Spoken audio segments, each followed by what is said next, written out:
Hey everyone, welcome to the RPDL Jewel Power Rankings this time. My name is Zack, and once again I'm joined by Julien and Evan. Hi, meet Julien. Hi, I am Evan. What's up? Glad to have you guys here again, and this is our last one. We're almost done. So yeah, let's not waste any time once again, and let's just hop right into Team 1. So yeah, up first, we're starting with Dylan G, coaching the Royal Kingdras, and this is actually, I think, the first coach that's playing in both Wi-Fi and Showdown leagues. And for anyone who isn't aware, Jewel Division is actually a Showdown-based division, rather than Wi-Fi. That way we could include some of the missing mythical Pokemon that were added to Gen 8 or Sword and Shield games. So we covered back to some of the Gen 7 ones, but everything else is still Gen 8 format and Pokédex. But yeah, without that being said, Dylan drafted Hoopa Unbound round 1 in his draft, and it honestly, in a Dynamax format, it seems like it could be absolutely devastating. Its Psychic Dark typing is pretty uncommon. The only other Pokemon would be Malamar with that typing. Base 160 attack stat and base 170 special attack stat, and like I said, it can Dynamax, so this is going to be crazy to see. We have no idea what to look forward to. But past that, we have Lugia and Metagross, the two more psychic types, plus a stereotypical Rancor with Politoed Kingdra. They also have like a Bulldoze option with Entei plus Metagross, which is pretty cool. And then they have Tapu Bulu and Hawlucha for Terrain plus Unburden. And a cheap Togepi Follow Me user. So I don't know, what do you guys think? Luckily, there's no physical assault west, so those bug moves will hurt Hoopa a lot. Because when this monster moves, it's claiming souls. I'm really scared of that Pokemon. Unfortunately, there's no Tailwind on the team to support it, but it can set up Trick Room for itself, especially with Togepi support. Combined with Politoed Kingdra, Entei, Metagross, Bulu, Hawlucha, this team has so many different two Pokemon combinations you need to be prepped for. After cleaning up in the front with Hoopa or whatever, Lugia could just potentially 1v1 whatever is in the back, or Perish Song from Politoed instead, or yeah, just has a lot of strong options. Yeah, I think all these combinations are so familiar to us in the VGC environment. So this team certainly has a very, very high threat level, especially when it comes to the preparation phase. Then I like Lugia's bulk a lot, coupled with that multi-skill, and I think mons like Metagross or Tapu Bulu or even Hawlucha can kind of give Metagross these max Steel Spike or max quick boost to like Metagross, Bulu or Hawlucha can give Lugia the max Steel Spike or max quick boost for Lugia to always be as bulky as possible, and Lugia gets access to always recover that multi-skill. Then after that, maybe go with some Calm Minds to do damage. So I kind of like this restricted Pokemon pick in terms of the bulk that it can offer, and then you can leave the attacking prowess to the rest of the mons, like Metagross, Entei, and Kingdra.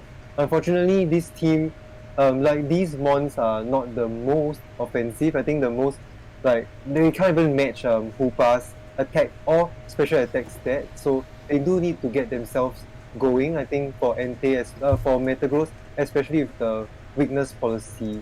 Then in terms of the type synergy, I think that weakness to rock is not as important, but I think the weakness to ghost is quite important. So I guess Hoopa kind of has to do its job to kind of Dynamax on turn 1 and contest the opposing ghost type ones. No, for sure.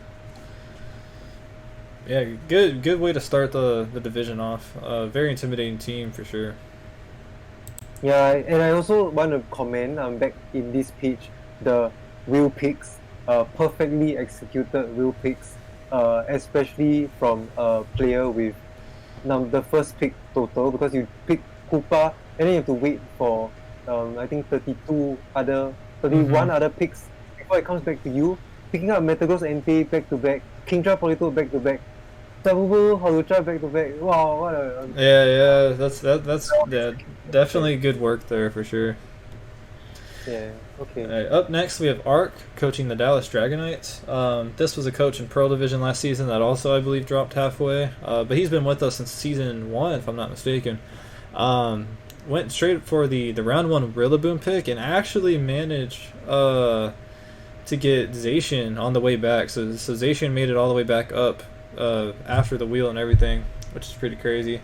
But this is an interesting Colossal team from what it looks like. I mean, they do have like the Sneasel Colossal, but Sneasel also doubles and kind of pairs with Dragonite a little bit. They wanted to do like Ice Shard shenanigans. And then they do have Thievul for like terrain usage, potentially. But this team is very...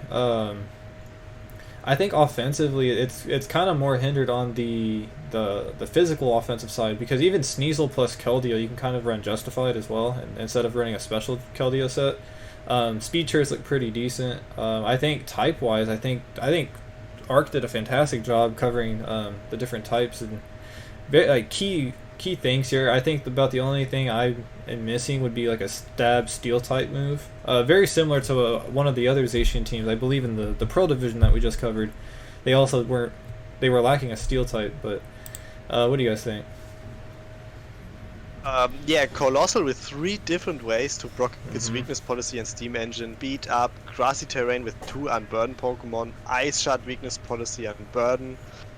This team just also, again, has so many different strong 2 Pokemon combinations, which makes prep hard. And it's also super fast at the same time. It's a little bit very weak, but it's not the worst. Maybe Trade could fix it or something. Also, it has... Wait, let me check. Yeah, it has 2 really strong Max Airstreams and a busted Jurassic Light on top of it. It just cannot speed you at every point. I'm kind of disappointed that none of the Zacian teams over all divisions have a Bullet Punch Pokemon. I would have really liked to see a weakness policy Zacian at some point. Yeah, that would have been absurd. That's so interesting, because of that natural bulk coming off from Zacian. One thing to note, I think the Fairy weakness kind of hinders the team a bit, forcing them to bring like with this Keldeo, Dragonite, Sneasel, maybe even Thievul. I think bring 2 out of the 4. That could be pretty safe. I feel like Sneasel kind of has to do quite a lot of work, because most of the mons want to sort of double up as offensive mons like Keldeo and Dragonite. Instead of going for Aqua Jet drop onto Colossal, then they could even Dynamax to do better damage that way. Dragonite has very reliable Max Airstreams because it has inner focus and it cannot get intimidated. Then I find it quite interesting to have 2 unburdened mons. Hopefully this can work out well. Drifblim there's this new style coming off in Series 10 of VGC. This is the theory of Drifblim Hypnosis, because Drifblim is pretty bulky with that grassy seed. So if you miss the first Hypnosis, then that's fine. You can just try again, and then when you hit the second one, then you have sort of a higher chance to win, because the opponents are just so defenseless that way, and they always have to kind of play around that threat of turn 1 Hypnosis. Notably, Rillaboom and Drifblim is something that Wolf Creek used to win the very first WBE, like the most famous VGC draft league of all time, and it really just paired very well. You can Dynamax either Mon, you can come up with different moves, different strategies, and Drifblim can go for Phantasm to boost Rillaboom's moves, and then Drifblim can go for Tailwind or even Will-O-Wisp or Strength set. So there's so many tools available for Arc here on this team. No, absolutely. Like prepping for this team honestly feels like kind of a nightmare unless you are very Fairy offensive, which we've seen a lot of drafts across the other divisions that have sometimes 2, 3, maybe even 4 Fairy types.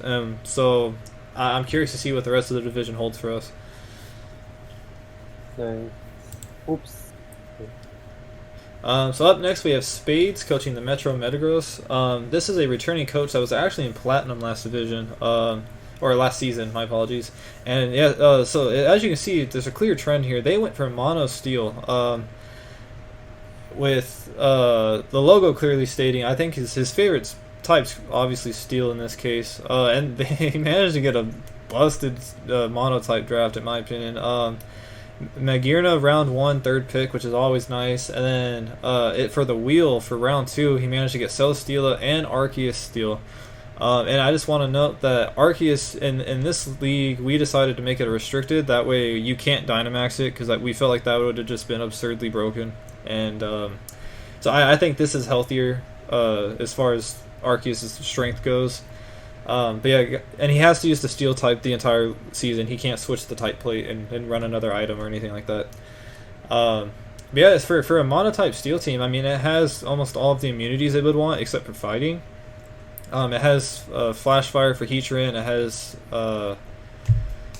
Levitate with Bronzong. Lightning Rod. And yeah, Lightning Rod to pair with the Celesteela. So yeah, it's got several immunities, which is pretty good. And it's just so high pressure and offensive. Klefki is a fantastic support pick for this team. Steel is relatively a bulky and defensive type anyways, but then put that behind screens as well. Like, you're going to have a very difficult time killing these Pokemon, even with super effective moves. What are your guys' thoughts? He has 3 honorary team members here. Sugar Berry, Ochre Berry, and Air Balloon. Yep. But honestly, this doesn't look too bad for Mono Steel, I think. Only half of the Pokemon are fighting which is pretty fantastic, which only makes the fire and the ground a real problem. There's even Klefki to set up Rain if there's really scary fire attacks. If he has Togedemaru to help up the Celesteela if needed. Also, it's so nice to have Berserker on this team. I really hope it does well. I think the Pokemon's cool with amazing ability. There's only 2 fast Pokemon on the team, but Arceus has access to Tailwind, and that with a 120 base speed. And you can't ignore Celesteela's airstream damage. This team's also a massive threat in Tick Room if you don't have anything slower than it. No, it's so fantastic to see Arceus with base 120s across the board. It's even bulkier than Celesteela. That's quite mind-blowing. So, yeah, I don't really have much to say except this is very creative and such a fun way to approach draft. So, props to Spades. And coming up with such a sick draft with a good theme, that's very, very impressive. Then this kind of draft falls, like I have this example of a trope of facing up against a gym leader in the game. Like, let's say you face against the fire type gym leader and you kind of choose Bulbasaur as your starter, then somehow you're kind of screwed, right? And you kind of have to find ways to play around it. And this is what happens in sort of VGC. If something overwhelms you with a certain type and you can't break through a certain wall, or if they are steel type, manage to break through your fire type wall and the rest of your mons kind of get defenseless, then this team does certainly have the potential to steamroll, and you can never underestimate it. Yeah, I 100% want to agree with that, and I do think drafting monotype teams it's a very interesting strategy on its own, because like so I ended up doing mono fire in Pearl Division last season, and I ended up making it to semifinals with it, and it's quite interesting because it like initially I thought it would just make it harder for myself, but it makes it harder for the opponent and myself, because most people draft their teams as diverse as possible, so they might, like you said, they might only have 1 or 2 answers per type. So when they're prepping for an entire like mono steel team in this case, they might only have 1 ground type, or maybe not even a fighting type or something like that. And so yeah, their answers are limited. I'm gonna call this the GLS, the gym leader syndrome. Yeah, super it's very cool. I really enjoy multi type drafts. Yeah, and this also he managed to snag some of the best steel types in the game. So this leaves the rest of the division kind of short on steel type options. But yeah, imagine a gym leader with just Arceus, Magearna, and Celesteela. That'd be terrifying.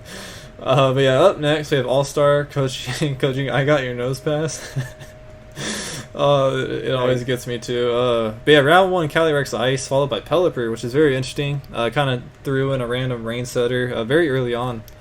So he doubled up on Tailwind setters, and Trick Room setter would be Calyrex Ice for Mudsdale. So he also has the double horses, which is very interesting.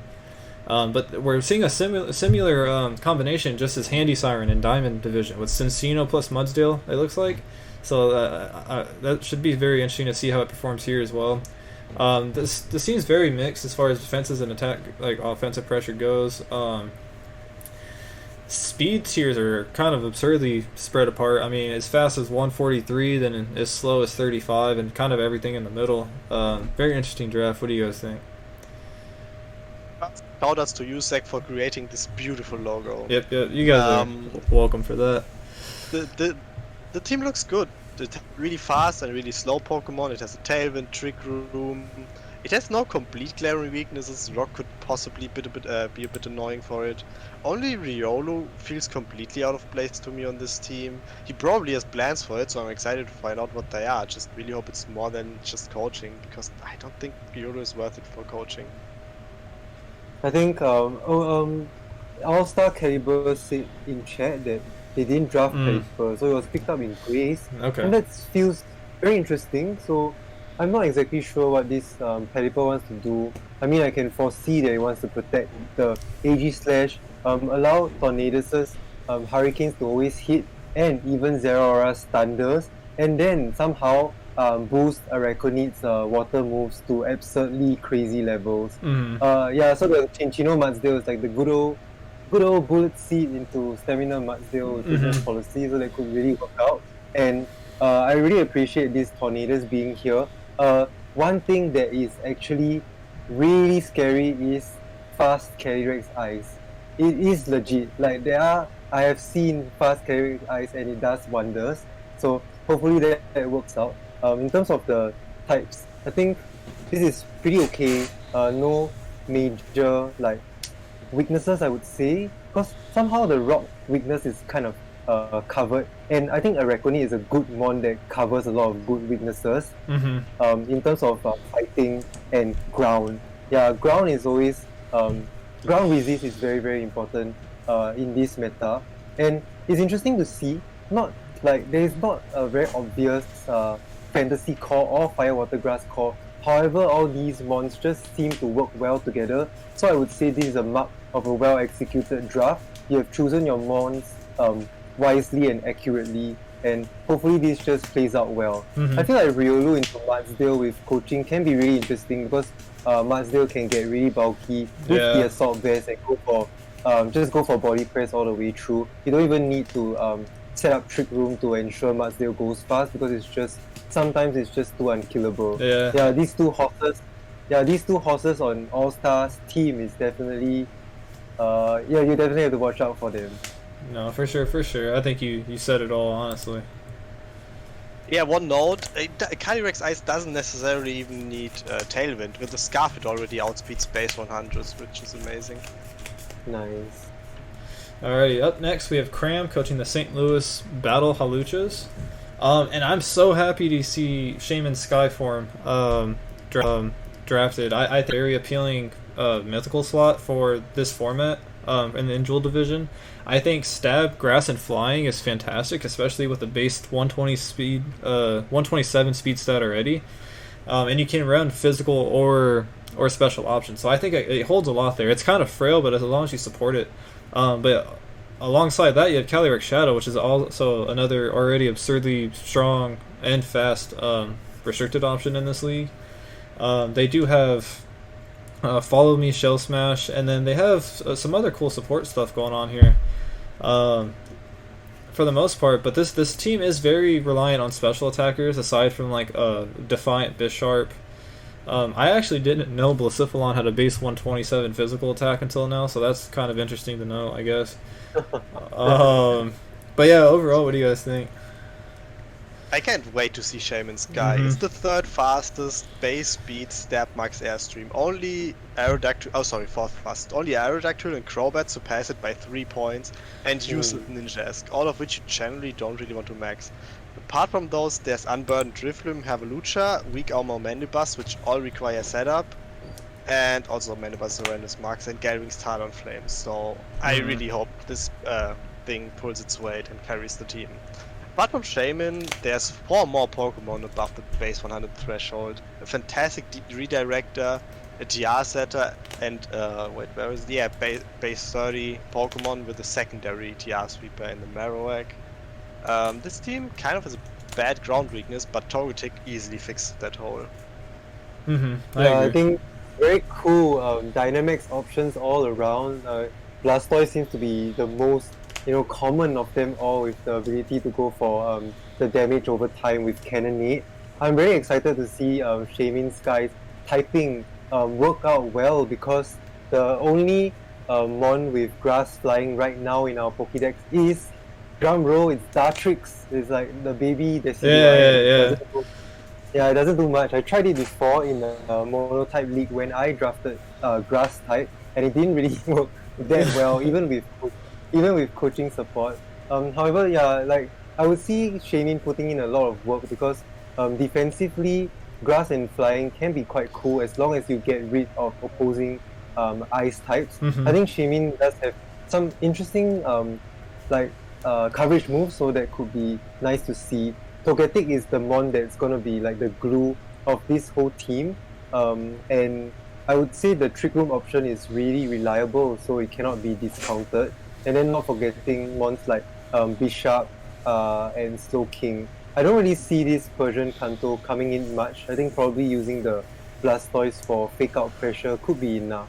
And not forgetting Calyrex Shadow that we discussed in Pearl Division.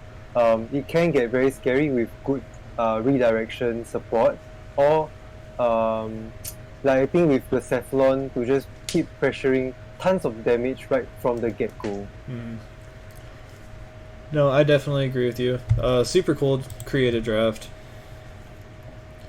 So up next we have DGS coaching the Tentacruel Pirates. So this is another very similar team with like a Hattering Deontay kind of core. We saw this in Pearl Division a little while ago, and again, I really hope it does well. I have a lot of hope for Deontay this season across the entire league. But this team is very, very well rounded. I mean, you have Intimidate with Scrafty. I think did the picks very well as far as the wheel goes. Kind of picking up like core elements that they needed to finish off the draft. Speed tiers, this team looks like it's, I mean, it has like Regieleki and Cinderace for fast ones, but it looks like it kind of dominates in Trick Room. So this is going to be a very scary like Trick Room threatening team. It's very bulky, lots of offensive pressure, and like I said, I think it has some good support options. I think Shiinotic's a fantastic low tier budget like Amoonguss, especially in Trick Room with spores and stuff. I think Clawitzer paired with Ndidi, it's like a base. A base 120 terrain pulse that doubles or whatever in psychic terrain. So I think Clawitzer could be really cool on this team specifically. What do you guys think? Yeah, the team looks really threatening. It has the best redirector in Ndidi, which is paired with the expanding force Lunala. In Trick Room, it can max Diancie, Runegrius, Escavalier. It's such strong Pokemon. It has super fast repairs with Cinderace and Regieleki as well. The weakness and resistance are well spread out. I just kind of would like to see a flying type, but it's not actually necessary. It's a great team. Technically, you have Cinderace. True. Yeah, I forgot about it, to be honest. Absolutely true.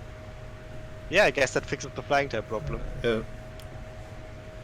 Yeah, I think the team sandwiches all other teams with the fastest mon in the format, Regieleki, and one of the slowest mons in Escavalier. So going up against this team, you kind of have to cover both your bases and prepare for both the fast mode and the slow mode. I really enjoy leading Regieleki and Runerigus. I think Runerigus being one of the better Trick Room setters. I think Lunala is also quite impressive. And then going for either screens or just vote switch to scout what your opponent's going to do and switch into the correct mon. This is something that's quite popular in Series 7 when Regieleki just entered the format. Then Scrafty, as usual, is going to be really useful. I feel like this team would tend to want to lean towards Trick Room, so that could be a little bit predictable and easier for. Then again, Cinderace with Ndidi support, even Dynamax Eleki, which we have seen a little bit in Series 9, Hyper Offense can actually come true and do good work if executed well by DJS here. I agree. No, I definitely look forward to seeing this team kind of perform. It has such a large variety. And trying to predict, like, I agree it's going to be kind of predictable that they might bring Trick Room, but there's several mons that can set the Trick Room, so trying to prevent the right mon from like setting it up could be an issue for people. But up next, we have Dicey coaching the Sacramento Scorbunny. And this is our Kyogre team in the Jewel Division. And it's a round 1 Kyogre pick, followed by a round 2 Melmetal, and a third pick Dragapult with On the Wheel. And it's another Oranguru Kyogre team. So if I'm not mistaken, is this our second or third pairing of that this season? I think it's the second only. Gotcha. I also don't know. But regardless, this team's very, very special offensive, aside from like Melmetal and Dragapult being like the physical attackers here. I think having Ludicolo as the secondary like rain sweeper could be very interesting. They do have beat up with Dragapult and Cobalion as an option, and redirection, which is very interesting. But I want to say this is also very interesting. It's another team with Umbreon and Rain, which I'm not sure I fully agree with. Just because like Moonlight doesn't heal for as much and whatnot in Rain, but I don't know. What do you guys think? You basically said everything I wanted to cover. Yeah. And the Cobalion was also on the Kyogre team. They just had Whimsicott instead of Dragapult, Right. so that's interesting. It has 2 really fast max airstreams, just not stab unfortunately, but that doesn't matter, it still hurts a lot. But yeah, that's all. Yeah, this team is so strangely similar to the one we just saw in the Pearl Division. Yeah, I'm not sure what this like Kyogre, like how efficient a Kyogre Oranguru lead goes, and then you guys have already explained that it performed so well in the Season 3 of RPDL, right, in 2 divisions. So, yeah, once again, the joke that I want to make is like if you go for Origin Pulse, then go for an Instruct, then you're kind of guaranteed to sort of hit Origin Pulse because the odds will always be in your favor. Personally, I think Umbreon might be okay in general. Saying because you guys are saying like the rain kind of hinders Umbreon's recovery in terms of Moonlight. So let's just see how things go for this coach here. I think Umbreon can just hold its own weight in terms of HP, probably with leftovers recovery. So some stuff to note. Very importantly, having a good redirection mon could be useful to try and set up Dragapult. Ensure Kyogre stays for another turn and goes off, pulls off 2 important water spouts. So I'm here talking about Tangela being such a reliable Trick Room setter with such sky-high defense stat together with that Eviolite. And then lastly, this team certainly has a lot of useful tools in terms of fake out from Torracat and Ludicolo. Yeah, for sure. Yeah, I mean that's about it. I mean this team's it's fairly straightforward for the most part, but historically it looks like it'll do well. So yeah, so this is the kind of team really that will carry the coach instead of the coach having to always come up with like crazy like ideas or crazy text to try and overcome each week's matchup. This is a team that allows you to sort of make a mistake, but still try and get ahead in the game if you are able to play well and position well. No, 100%. Nice. Alrighty, so up next we have Lumerus coaching the sturdy Shedninjas. Lumerus is in chat, right? Yeah. I think so. Starting off strong with the Mew pick, which I still think is a fantastic mythical. It could do just about anything you need it to do, as long as you also kind of support it correctly.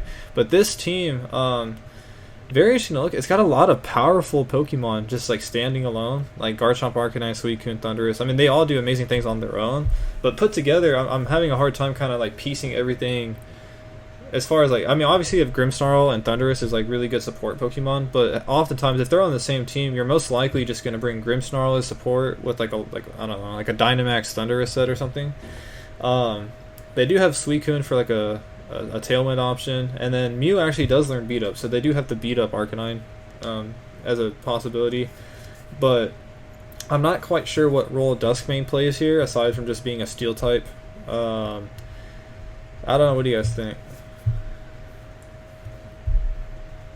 just has so many individually super strong and super versatile Pokemon that have decent speeds, some over base 100, some go even down to base 60. It has two of the best prankster support Pokemon in the game, and just also having your opponent have to respect the beat up and prep really helps. Mm-hmm. I like it. I don't really have too much to say about it. It just looks really strong.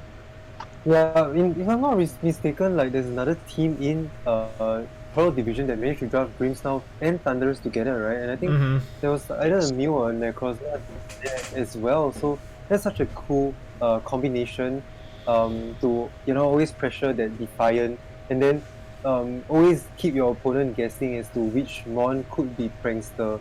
Like giving one Mon Prankster always allows you to unlock another ability from the other opponent. The other Pokemon, right, in between Grimmsnarl or Thundurus, and this could be very useful. And Julien couldn't have said it better. Like all these mons are so flexible; they can come up with very different sets, very different item choices, and they are always so bulky and tough to take down, especially when Dynamax. And you always have to account for that Dynamax factor. I think Tweki is gonna help the team quite a lot, a little bit more than Hitmonchan, with good fake out pressure, being very bulky and useful Grassy Glide support. Then lastly, I really enjoy Mew. I think with Dynamax, Mew should be able to help the team quite a bit. I think you can go for something like Fake Out plus set up move on Mew. Mew gets Calm Mind, Bulk Up. I think Swords Dance as well. So I'm really very excited to see Mew do good damage. I think Necrozma might be a bit tough for this team to get going because of some similar weaknesses in Ghost and Dark. So I'm also curious to see what this Necrozma can do other than setting up Trick Room for the team. Yeah, interesting enough, you mentioned weaknesses. It also shares three ground weaknesses as well, so ground, ghost, and dark as well. So yeah, that's what I said. I think Duskman's in an awkward position here, but it does give the team a steel typing, which it lacked prior, so I think it could work out. But up next, we have Underused Apple coaching the Queen City Quagsires, and this is our round 1 Marshadow pick of this division. We can't stress it enough. We all kind of think that Marshadow is a fantastic mythical, not Dynamaxing, just pure support to clean up games and whatnot. But this team is attack, like physical attack pressure is absurd. All 10 Pokemon fall above above 100, which is absolutely crazy. This is the mono fighting team. I just realized that looking further down the list. So yeah, this is pure mono fighting, so they're gonna have a lot of shared weaknesses, obviously. I think the biggest issue is this team's very frail. Fighting's not the best typing defensively, unless you get like max Quake and max defense boost going. They do have several fake out users, and then Pheromosa being one of the fastest Pokemon under like Regieleki and whatnot in the competitive scene. With some crazy support movesets, it's going to probably carry coaching almost every week, I would imagine, if it is brought, and Icy Wind and stuff like that. But what do you guys think? Seems garbage, Evan. What? No, okay. Yeah, I use Apple, I guess. I think there are certain like useful mons here, and Underused Apple certainly needs to get really creative to get this team going. Certainly have a lot of tools. Pheromosa, good speed control. Urshifu always, doesn't need to worry about Intimidate. Yeah, and then somehow I believe there should be some form of fake out. Some form of beat up into Lucario, but I can't really look for it right off the bat. Then, this team is gonna struggle against Max S3. Yeah, so that honestly. Yeah, I think fighting. So, like, my score, like, I think this team individually has some fantastic Pokemon. Like, I think Blaziken's very good in draft with speed boost. Mean Shadow's fantastic. Toxicroak's decent. Marshadow's really good. Like, I think, like, Urshifu Rapid again, they're all really good. Passimian with Defiance, decent. But Psychic, Flying, and Fairy are some of the, like, probably the worst weaknesses to stack. So, like, Mono Fighting is a very difficult type to pull off. Especially when some of your Pokemon might even be like 4 times weak to it, any one of those typings potentially. So I mean, I do wish Apple luck. I think this is a very creative take, just like we stated with Spades. I love seeing monotype drafts, but I think fighting's just going to be a bit difficult, a bit more difficult to use effectively. I have two quick notes. Persimmon does get beat up, and Apple made a trade from Summer Centaur Hero to the Crown. Oh, the Crown one actually has a flying and fairy neutral Pokemon and psychic. Yeah, we must have uploaded. No, like, it's active from week 2. He didn't do it in grace period. Oh, okay. That's why it's still there. Yeah. Okay. Nice. Yeah. So I think hopefully with with Dynamax, I think Underused Apple could try his best to hold his ground in some games. I do respect one quite interesting thing, which is Dynamax Pheromosa. If you build it to be quite bulky, it can lift certain useful moves other than Max Airstream, because Max Airstream is also going to come towards this team. But if you can sort of get that Pheromosa going before the Max Airstream mon even does any damage, then Pheromosa always has the potential to steamroll with Beast Boost. Right. But yeah, super creative. Always fun to see. I definitely respect the fighting type there. But next up we have Ninjosh coaching the Bronzong Brooms. And this is a very interesting core of Xerneas Volcanion, two very powerful Pokemon on their own.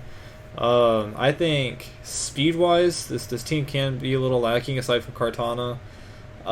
It's very, very offensive. There's a couple like bulky Pokemon like Quagsires carrying like a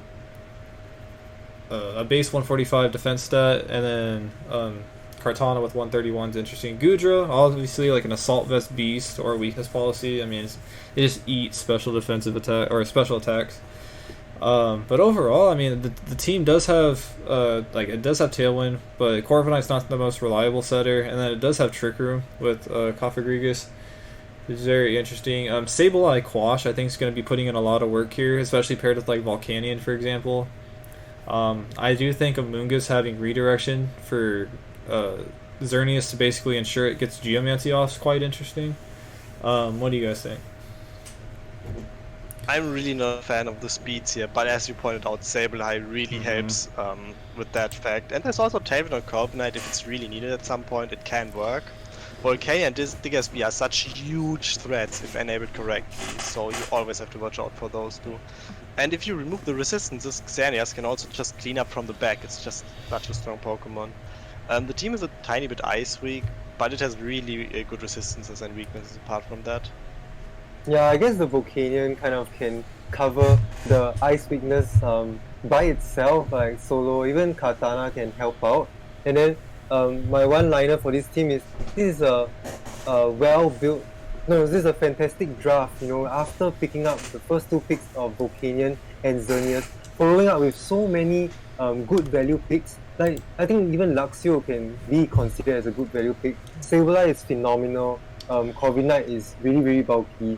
And this is so similar to the current like Series 10 meta where you the best way to play Xerneas is to always kill the threats into Xerneas, and then if you manage to get Xerneas in a good position, then set up the Geomancy and then proceed to sweep. One thing that this team might lack in a Xerneas team would be good like moves that can allow you to switch, like U-turn, Volt Switch or Parting Shot, and this team doesn't really get it. I think Luxio might not be the most reliable mon to do that. I think utilizing the eject button might be useful. And one big thing that this team is also lacking could be Intimidate support. So the Dynamax mons, in my opinion, need to just go hard and do good damage before the Xerneas finally comes in. And Volcanion is certainly a good mon to do that job. Yeah, for sure. And I definitely did want to point out, too, as far as draft order goes, securing a round 4 Amoonguss is quite astounding. Typically, if it is going to be drafted, it's usually a lot earlier, so definitely very fortunate for this. Wait, what am I saying? I think the Luxio has Intimidate. So Yeah. There's one useful tool that this team has, and I think Luxio with the Eviolite can be a bit bulky and can sort of do it, manage to do some good work. Unfortunately, it shares the same weakness with ground, together with the Volcanion. Yeah, but overall, very, very threatening draft. It should be interesting to prep against for sure for everyone else in this division. Up next, we have Senpak coaching the Boston Blastoise. And round 1, round 2, it's Eternus and Jirachi picks. Two very decent restricted and mythical slots for this league historically. Jirachi can Dynamax or not, either way. You could always try to hope for like a crit Jirachi set. They do have a strong max airstream with Landorus, very good speed tiers even without max airstreams. This team it's very bulky especially, but it's a little more frail physically. They do have like Rotom with base 107, and Eternatus can be absurdly bulky after Cosmic Power setup, but then you're kind of just asking to be crit, unfortunately. Cosmic Power is not the most reliable win condition in my opinion, but they do have some really good toolbox options here though. With not the greatest Trick Room core, but Jellicent on its own with just like Strength Sap, Will-O-Wisp and stuff is really cool. They do have Beat Up with Persian and Terrakion. I think Alchemy, this might have been the first Alchemy we've seen through this entire league. I think Alchemy is a very underrated and undervalued support Pokemon. I think Decree can just blow teams away if you set it up on the right Pokemon to just sweep. But what do you guys think? Alchemy also has two fantastic abilities. Not letting your Pokemon be taunted or fall asleep is just so good. Almon's got it in Season 2, but he brought it to one battle, so it's not the greatest. But I like the craze tracker in the league, but I really like the Pokemon. I also really love the team. It just has such fast speeds, and it can stop Trick Room anytime it wants. It has a Fake Out and 2 times Imprison, which is just really strong. It also has a really scary elite combinations with Beat Up, Decorate, or just Brutal Swing and a Weakness Polish Jirachi. Or even just from the Max Landorus set up Airstreams or Quakes. It's just sounds really tough to prepare against it. Yeah, and I do want to say too, Water Absorb on Jellicent's fantastic with this. It kind of helps take into obviously the water type attacks from like Talonflame, Landorus, and Terrakion all. So that's a very good matchup there, or pairing. Nice. So I think the Persian is something that cannot be underestimated. I think the speed tier is quite decent, and it does activate that Terrakion, making it such a huge threat. And then the rest of the mons are so good value picks. The Landorus, Talonflame, Jellicent, and Rotom are really, really good. In my opinion, the Alchemy mode might or might not work because opponents are always going to be prepared for it. They might fear the Persian fake out, but then they might also bring a fake out of their own to ensure that the Alchemy never gets the Decorate off. And then every time I see an Alchemy, I'll just target it hard with Max Steel Spike. Then that could lower the damage output. You can make my team bulkier in front of the Landorus and the Terrakion. Then I'm very excited to see like Jirachi, Dynamax. I think like Persian can even just go for Beat Up into Jirachi, not to waste another move slot. So you can use Beat Up for both Terrakion and Jirachi with all that base 100 stats all round. You'll never be able to guess whether it's physical or special, even when it's Dynamax. I agree. When I said Brutal Swing, I meant Eternatus. I don't think Persian actually gets a Brutal Swing, so yeah, Beat Up works from that Pokemon too. Yeah, that's, I was saying like you don't have to like sort of put the Brutal Swing on the Eternatus and you can put another move there. Oh, then, yeah, definitely. I thought like in a matchup, you don't want to bring the Terrakion or something, so you can have like safe, moves. yeah, But yeah, safe definitely works. Then I think you were saying like 2 months get Imprison and Trick Room, right? I think for those people who don't know, I think that's Jellicent, and to some people's surprise, Jirachi gets Imprison, Trick Room, and even access to Icy Ring. Yeah, Nice. super scary draft, honestly. I think it's very, very well rounded overall. To me, like Landorus plus Talonflame is actually quite similar to Tornadus and Talonflame. It could be used to very good effect. No, absolutely. Alrighty, up next, we have Thanksgiving Hydreigon Greninja. A very long name, we shorten it to Greninja for anyone that's not aware, but they're coaching the Dope Dittos. And this, by far, I think personally, just for honestly biased reasons, it's one of my favorite teams just because of Darkrai. Introducing Darkrai into the Gen 8 format is honestly something I've always wanted to do, and just observe. I want to see how well it would perform in a Dynamax format. And it's paired with Groudon, so Dark Void could actually be paired with that, or like Gravity and whatnot from like Sigilif, which is pretty cool. But this is like your typical Sun team, just minus like typically you would see Torkoal over the Groudon slot, but yeah, you're sitting on Groudon, Glastrier, Venusaur, Staples, and then like Dusclops is a Trick Room setter, which is fantastic. Sigilif is a really cool Pokemon that doubles for Tailwind or Trick Room. I respect the Snom pick for the tier 1 slots. You know, I hope it gets a kill. We made a deal that if it gets we made a deal that if it gets 3 kills without like a 3.0 KD ratio, I'd give him something special. I don't know what that thing is yet, but I'll reward him with something. But yeah, I think this team looks fantastic. Honestly, very bulky, very offensive. It could basically bring any mode that sees fit. I just have a lot of hope and for Darkrai. Really, I think it's going to be very, very difficult to prep for and be very intimidating to face off. What do you guys think? Darkrai is one of the scariest mythicals available to me, and I'm still surprised it went until 12th pick. Mm-hmm. Like, paired with the 2 Gravity Pokemon that also help Groudon hit his P-Blades, or even Feeny, the Muddy Water, which could be funny. But yeah, the biggest threat about Darkrai, in my opinion, is that it's such a scary lead. Like, think Series 8 or 9 Venusaur. You don't know if it's gonna Sleep Powder or just Climax Vinelash. The same with Darkrai. You can't just put both your Pokemon to sleep, or Dynamax and attack you, especially with like Hitmontop, Weakness Policy proc or something. It's so scary. You can just deny everything in its way. But yeah, apart from Darkrai, it looks like a pretty standard and strong Sunroom team, which is just a good thing to have. I honestly don't even know why we mention any of the other Pokemon when there's a Snom on the team that will just hard carry. It lasted until 7th pick and then he picked up, which is just impressive. Yeah. He only drafted the other Pokemon because he needs 4 Pokemon to bring to the battles, I guess. That's so interesting because Fevzi from Germany, right? He used Bleed Blood to try and yeah.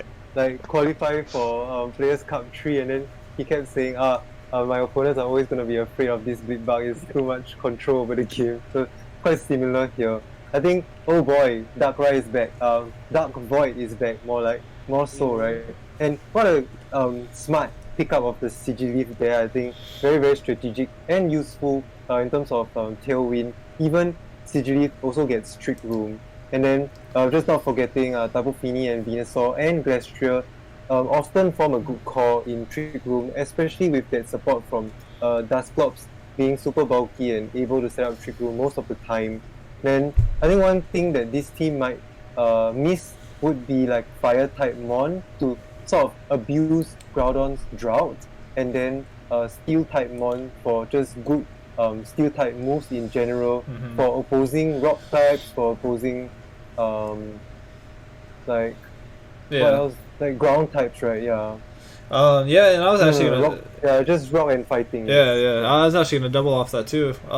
I think the only thing that feels kind of out of place here would be Rhydon, because he already has the ground coverage at Groudon. I don't think the rock typing is necessarily needed.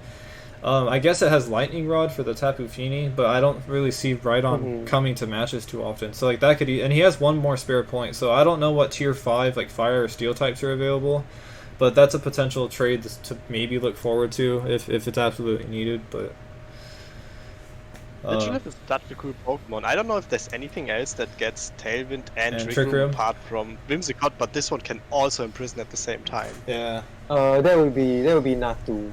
Natu is like the cousin of Sigilif. Yeah, true. And it gets Magic Bounce, so it doesn't get taunted. Also, Dusclops gets Gravity. That's cool. Right? Yeah, it does. Okay. I just wanted to be sure because I said 2 Gravities earlier, but I kind of doubted if I was correct or not. I see. Yeah, but you see, like you don't really want Duck to be in Trick Room, so I think Sigilif was such a fantastic pick. Definitely. Yeah. But yeah, with that being said, up next we have Blind Wizard coaching the Charleston Charizards. So this is going to be our Sand team of this division. Round 1 pick starting with Giratina Altered Form, which is again very interesting. Giratina has not performed too well in our league historically, so I would love to see it used very well and strategically. You have your standard like Tyranitar Escadrille, core, very fast and explosive with Sand Rush there. Very bulky team for the most part. Once again, mixed attack stats all over the place. Very heavy special attacks though. Almost everything's above base 95 or higher, aside from 2 of the Pokemon there. But this, I know Evan I might steal your comment here, but they do have a competitive Mon paired with the Sand Core, so it does kind of scare off Intimidate just a little bit. But yeah, very interesting setup here with like Sylveon and Naganadel as well. I think Zoroark's a fascinating Pokemon in draft just because it's so gimmicky, and like how you can plan to like hide it. What's its ability called? Illusion. Illusion, yeah. Yeah, but what do you guys think? Yeah, it's a super fast team, melodic to scare away potential Intimidates from the Excadrill and Tyranitar. With Rotom Heat there too, this looks very serious 5. Ground can potentially be scary for this team. I don't really know what much else to say. It just looks super strong and kinda standard Series 5. Yeah, I've seen, speaking of Series 5, yeah, some Japanese player popularized this. You have Scarf, Milotic, Threatening, Hypnosis, or just Muddy Water, but you go for a strict turn into your Excadrill, and then hard switch the Milotic into Tyranitar to give Excadrill instant speed with a weakness policy boost. Yeah, so this shows how this shows how important a competitive mon, especially the Milotic, is for a Sand team, because it really does activate that Excadrill to go for max Steel Spike and max Quick with full power or even boosted power to boost Tyranitar's defenses. Tyranitar also does get access to Body Press, so that could be quite interesting. And additionally, we're talking about bulky mons, right? So Giratina is also a mon that greatly will enjoy these max Steel Spike and max Quick boost, allow it to stay on the field for longer. I've tried a Giratina set in Series 10 with no Dynamax, with leftovers. It was quite cool. You can survive moves from Kyogre as well. Then the rest of the mons, Sylveon, Rotom, Naganadel, all these are really, really useful and powerful mons, and the speed tiers are all pretty okay. I think this team kind of lacks in Tailwind, and not sure if it does really want to go in Trick Room at all. So this team just has to rely on its bulk to try and win games. Sometimes the Zoroark can really come in handy. Zoroark gets access to, I think, Scary Face as a form of speed control, so it could be cool because you can sort of fake a mon, like pretend that your Zoroark is something like Excadrill, so they never target it because they would expect the Excadrill to Dynamax. Right.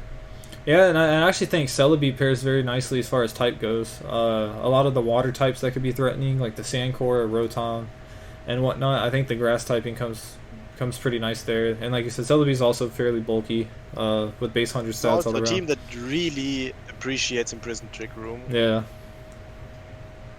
So overall, very interesting sand team. So up next we have the... Oh, you go ahead. Sorry. Yeah, you go ahead. I just want to say this division overall has so many Imprisoned Trick Room mons. Oh yeah, I think it's gonna be a very competitive division, even without skill-based divisions being like a factor here. So this is like all skill levels mixed in into the same Jewel division. So yeah, it's gonna be very interesting.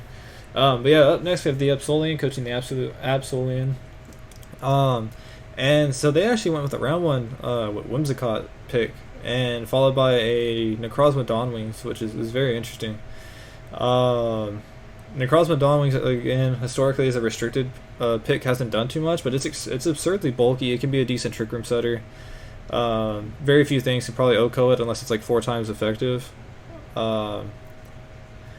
As far as Victini goes, it's kind of just standing alone in this situation. No Sun or anything backing it up, but it does have redirection with Togekiss. This team, it's a little more frail defensively. Aside from like Necrozma and Rhyperior, everything else kind of dies very quickly to a physical attack. But I think this is very interesting to see Regidraco. That's one of the Regis that honestly never gets drafted, and I think paired with like Togekiss and Whimsicott, which dominantly are 2 of the more popular. Oh, and Tapu Lele. So they snagged 3 of the like more dominant fairy types that you see in draft. That way he also doesn't have to face those fairy types as possible like immunities. So that's pretty interesting in my opinion. But what do you guys think? Absolian already played his first week matchup and it was a great start. Regidragi going 7-0, supported by Factis Whimsicott. It was nice to see. This team is unfortunately extremely steel weak by having, well, 4 fairy types, and also kinda ice weak. It's not the fastest team, but Whimsicott is one of the best monsters to help out with his Airstream here. Not Airstream, sorry, Tailwind here. But also threatening a beat up on Absol and Glade. Victini and Whimsicott are somewhat awkward Trick Room setters, but I think Valkyria is just bulky enough to stay there like that if it's not facing a water or grass type. And I do want to point out... Oh, you can go ahead. Yeah. You were mid-sentence. No, please continue. Okay. Oh, it was just a quick statement. I wanted to point out that in both Diamond and Jewel Division, the Absolian made a statement to draft Absol on both teams, so I just wanted to give my respect to that. Definitely the correct decision, yes. Yeah, just on the side, also has amazing support Pokemon. He just needs to watch out to not block his own Prankster with Psychic Terrain. Yeah, so Absolian, right, he drafted in the Diamond Division is very similar. He also drafted Whimsicott Tapu Lele, if I'm not wrong. And I believe so. And another Psychic Mon by the side that can go for Expanding Force. And here we have Victini. Victini's base 100 special attack is not the most impressive, but it can go for Expanding Force as well. So that's something to look out for. I also covered another draft league just now. It's called like CCC, Critical Continental Cup, just made by a small group of friends in the Discord community, and Absolian drafted Whimsicott and Indeedee Male. So I think Absolian kind of favors this size spam hyper offensive style, and I think this could be a comfort draft, and he just wants to keep working at this formula and this archetype and trying to make it work. At the same time, I think Absolian also drafted Gallade and Absol in that draft, so I think he seems to be very confident with his beat up strategy. I'm also quite surprised that on 14th pick, Absolian was able to pick up Togekiss, and I think that's certainly going to help the team a lot. Yeah, for sure. And I definitely think it is cool to see a coach kind of stick to the same formula each time, because, like I said, it helps grow that experience with that set of mons, and overall just keeps getting better with it. So yeah, super cool to see. Yeah, I forgot to mention like sort of the one big downfall of this team is you can look at this type chart, like the number of steel type weaknesses and fairy type weaknesses are very discomforting and very unsettling to if I were to use this team, I would feel very afraid of a lot of things that might come my way.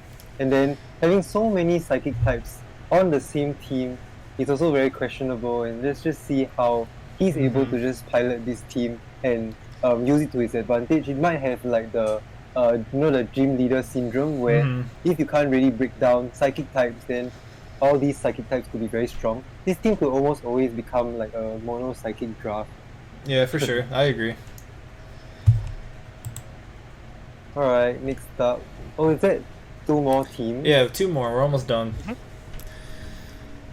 Alrighty. Up next, we have Michi coaching the Sweet Mountain Sylveons. This is another returning coach that's been with us for all 4 seasons, so welcome back once again. So this is our first Deoxys that's been drafted as of now. And they opted for the Deoxys attack form. So this is going to be a very, very explosive mon in with or without Dynamax, honestly. Base 150 speed and 180 attack and special attack stats. Very, very absurd. I'm very interested to see how it's going to perform. But it's paired with Reshiram, which is the opposite. It's very bulky. It can apply pressure, but it's more or less just a kind of a wall depending on the situation. She did get a Alola Ninetales, but not necessarily like a Hail. Oh, they did get a Sand Slash at the very end. So yeah, another Hail Core to see. So very cool. That's our second one across the entire league. And then she actually went for Savalian Walrein again, which was I believe on her team in in Platinum in Season 3 as well. So another kind of Savali is definitely a comfort pick for her. It's been on every team I've ever seen her have, which is very funny. But yeah, overall stat wise, Spadef and defense, a lot of base 90s and 95s. I've never seen that before across the board. Very interesting to look at. I don't know. What do you guys think? Vali, the honorary mascot. Yeah, she really knows how to use it to its full potential, so definitely a good pickup here. I'm really excited to see the Deoxys. That's so absurd. I really hope it performs. Yeah, the team is decently fast, with Zapdos's fantastic max airstream enabling the slower Pokemon on the team. It's not the bulkiest, but Ninetales with the Aurora somewhat helps them take some hits. There's some super obscure picks in my opinion, so I'm excited to see how she uses the tools like the Wall Rain, the Magnus, like obscure for our league, I mean. Yeah. Those unknown Pokemon. Just, they don't get drafted a lot in our league. Yeah. Also, I just noticed she has 8 points left over, which I didn't realize. Oh wow, yeah. That's super interesting. I hope to see some cool upgrades. Yeah, so here we go. We finally have a mon that can speed tie with Calyrex Shadow. So, Yeah. Are you interested in seeing like Calyrex Shadow versus Deoxys speed tie wars? I don't think this coach might want to risk that because Deoxys could be a little bit frail. Receiving like ghost type moves. But I'm really excited to see a Deoxys Dynamax. Unfortunately, it cannot be in card. And some other mons to take note of would be Zapdos Gala to sort of discourage, intimidate, or even stop certain intimidate mons from coming. And then I'm not sure how we can activate this creatively because certainly needs like Surf to sort of get it going, or even a reliable mon that can set up Trick Room. And then lastly, I think the Butterfree could also be some form of threat in terms of team building during the preparation phase, because you always have to make sure that your mons outspeed Butterfree. So I have an example is that if you have a Dracovish, then you might want to make that Dracovish Jolly instead of Adamant, just to outspeed max speed Butterfree. And otherwise, I think Silvally can also sort of help the team a little bit. Then one last thing to know is that there are quite a few weaknesses to fighting and rock, and some of the other mons might have to put in a little bit more work. So for fighting, it would be Deoxys and Ninetales, and then for rock, I would say Zapdos is very reliable together with Walrein. Unfortunately, I guess Walrein can sort of get activated with Daddy Drum because of Butterfree's Rich Powder support. So hopefully that can work out because Walrein by itself is extremely bulky. It's almost equally as bulky as Lapras. Yeah. With the same typing. And I did want to point out in the chat, Lumera states that Hail is kind of awkward to see with Deoxys just due to it being so frail, and like if she's not running a Dynamax set, she might be running Focus Sash on it. So that could potentially conflict if that was like the game plan there. So I am curious to see what items she actually chooses to run on the Deoxys, because I'm not exactly sure. But Nice. Alrighty, fellas. Here we go.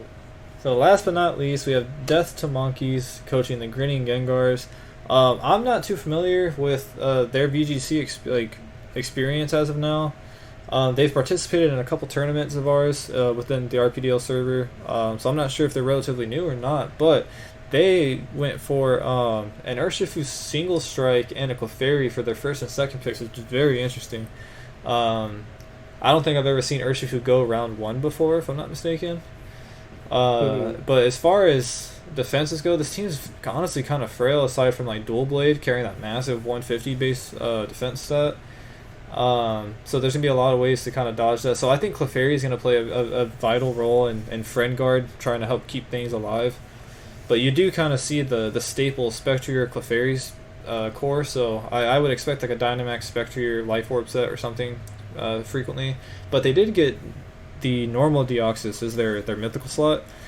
So it's going to have the same playstyle as the attack form. It's just it's not quite as offensive. It's still base 150 for attack and special attack, but it's not like 180.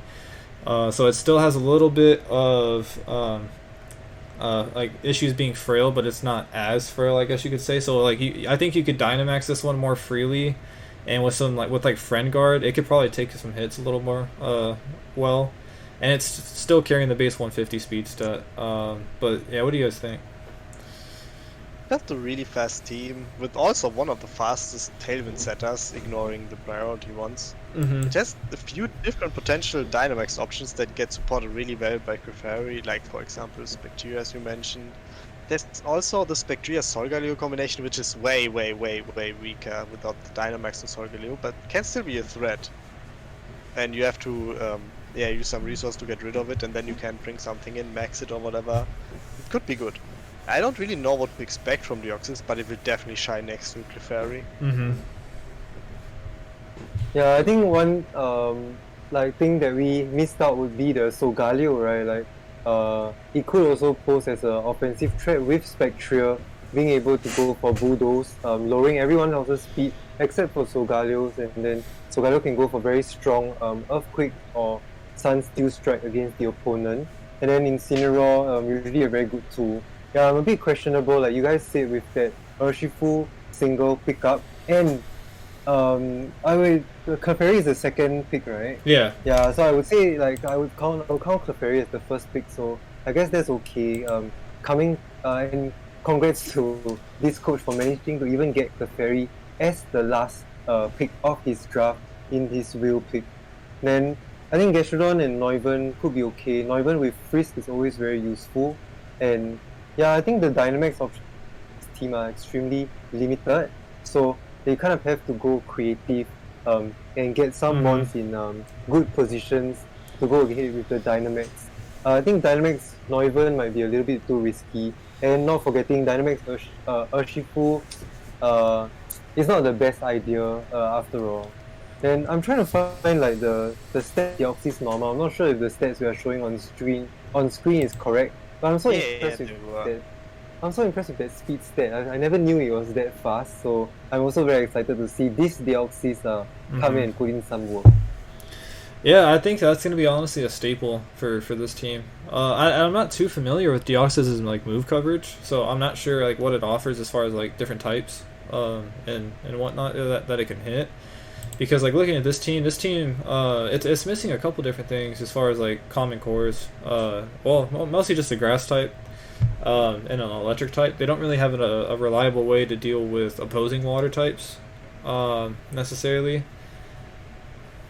At least that I'm thinking of. I mean, they do have Storm Drain with Gastrodon, so I don't know. It's very interesting draft. I think there's, like you said, they're going to definitely get creative, but they have a cool toolbox if they have that capability. So. For sure. But yeah, with that being said, that'll wrap up our dual power rankings. So looking at the summary here, it looks like our top team actually is Arc again. And if I'm not mistaken, he actually made the top of the power rankings in Pearl Division last season as well. So yeah, very, very good drafter it seems like, and team builder for the most part. If I'm not mistaken, in Pearl and Jewel that we just did, I think Colossal teams were number 1 in both. Which is very interesting. Yeah, they're just so much better than the last few seasons where the coaches just never looked great.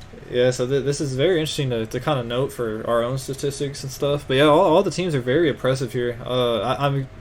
Like we've all stated several times throughout this entire recording and stream here, the addition of the new mythicals is going to be very cool to track and honestly just spectate. I think that's going to be the most appealing part of this division.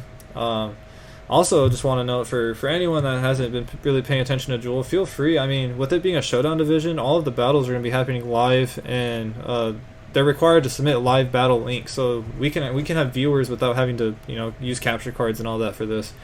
So yeah, please view and give people the attention and whatnot here. But do you guys have any last comments? It is sounding. Yeah, so to me, it is super exciting. I can't wait to see like something creative, like going for Dynamax mythical mons, and always finding useful ways to use restricted mons with no Dynamax. To me, this can also like double up as some form of practice if anyone is interested in Series 10, because Series 10 really requires you to position well and use that one precious restricted mon slot that you have on your team to navigate like a gameplay without Dynamax factor. Oh, for sure. But yeah, with that being said, I'm gonna wrap up our final power ranking of the season 4. I just want to say thank you guys for watching.